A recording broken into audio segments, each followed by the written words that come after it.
هي دي الشوجر فري ميثود بتاعتي اللي انا دايما حطاها لنفسي او وبعلمها للكلاينتس في كل البرامج، وهي دي اللي تقريبا يعني بتفرق في النتائج بتاعت العملاء كلهم. الفكرة دي انا هسمح بالحلويات انها تبقى موجودة عندي في اليوم بتاعي، ولكن بطريقة معينة، ودي اللي هنتكلم فيها دلوقتي. طيب الاول كده خليني اقول ببساطة احنا ايه اللي بيخلينا نروح ناكل حلويات كتير غير الحرمان؟ لو استثنينا الحرمان من الموضوع وان انا عامله دايت وان انا باكلها بكميات كبيره وانت انا مش عامله دايت او الكلام ده كله، ايه اللي بيخليني اكل منها كتير؟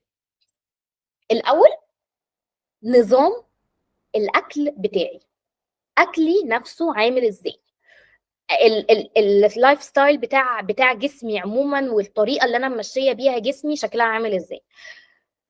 احتياج الجسم للحلويات او للسكر بصفه عامه، اللي هو انا عايزه حاجه مسكره عموما او نشويات او الكلام ده كله، هي ترجمه من الجسم لكذا حاجه.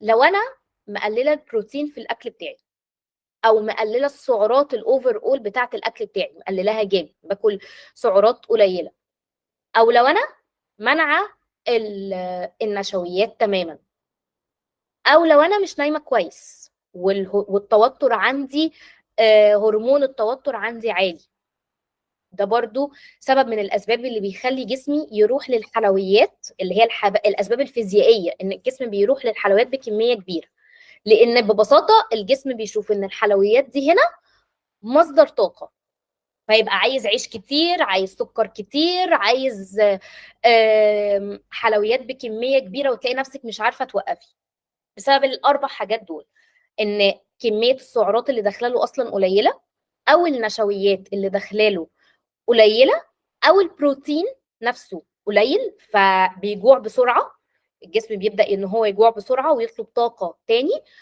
او زي ما قلت ان الجسم نفسه ما يكونش مرتاح، ما يكونش بياخد الاحتياج بتاعه الكفايه من النوم ومن الراحه، فهرمون الكورتيزول نفسه في الجسم عالي، اللي هو هرمون التوتر ده لما بيزيد لوحده كده الجسم بيبدأ يطلب سكر كتير.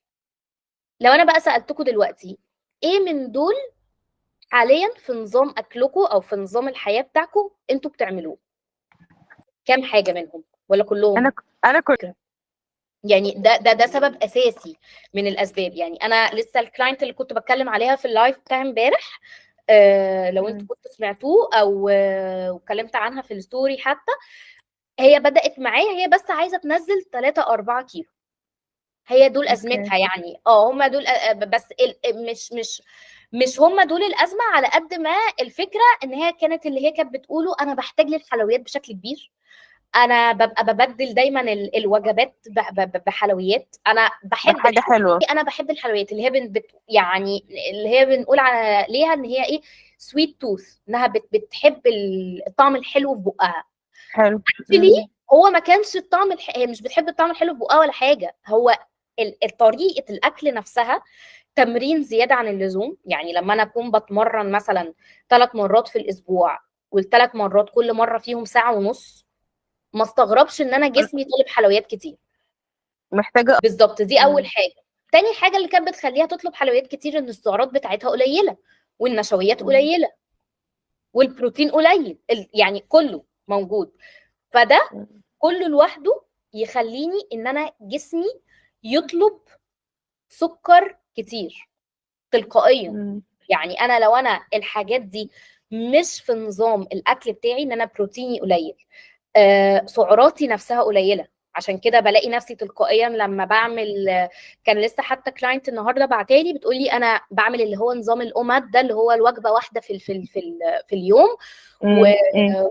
ومع الكيتو كمان، الاثنين مع بعض كومبو رائع لشراهه الحلويات. يعني كومبو بيرفكت كده لشراهه الحلويات، الكيتو والاوماد مع بعض حاجه رائعه.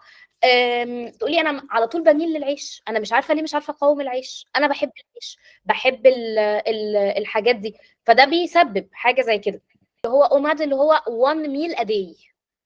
هو ده المعروف على فكره بعد الكيتو دايت، بالذات الكيتو دايت واللو كارب، بس الكيتو اكتر، بيظهر شراهه للحلويات عاليه قوي قوي. ليه؟ لان الجسم اتحرم منها فترات طويله. بلس الجسم زي ما بنقول هو اتعود ان هو مش داخله نشويات، فلما بيبدا يدخل له نشويات الجسم بيحصل له زي كده، اللي هو انا المفروض اتعامل معاه ازاي، يعني اعمل ايه. ف وده طبيعي ان هو يحصل، بس بترجع الدنيا يعني، بترجع تاني، بترجع طبيعيه تاني عادي، بس بشويه مجهود شويه، بس بترجع تاني عشان اعلي بقى ايه، الكتله العضليه في جسمي، اعلي الكلام ده في جسمي تاني. ولكن مهم قوي قوي قوي ان انا دول اول حاجه انا محتاجه ابص عليهم في نظام الاكل بتاعي، لو انا عايزه ان انا ما تجيليش شراهه حلويات. الاربع حاجات دول: نوم كويس، السعرات بتاعتي ما تبقاش قليله. يعني فكره ان انا ابقى ماشيه كبني ادم وزني 100 كيلو 90 كيلو وات ايفر الوزن، يعني ايا كان الوزن، وامشي على ال 1200 كالوري، ماشي. ال 1200 كالوري دول بتوع طفل صغير مش بتوع شخص كبير، يعني قليل جدا، قليل جدا. والطبيعي وقتها ان انا الجسم بتاعي مش بيستجيب للموضوع ده وبيبدأ يحس بالجوع، فلاقيني ان انا بالليل باكل حلويات كتير، لان انا استهلكت طاقتي واستهلكت ارادتي في المقاومه طول النهار، فده بيخليني ان انا احتاج للحلويات الكتير. فدي اول حاجه من الشوجر فري اي دي بتاعي، اللي بيخليني نظام الاكل بتاعي نفسه شكله عامل ازاي، انا ببص عليه ازاي، شكله ايه. دي اول حاجه.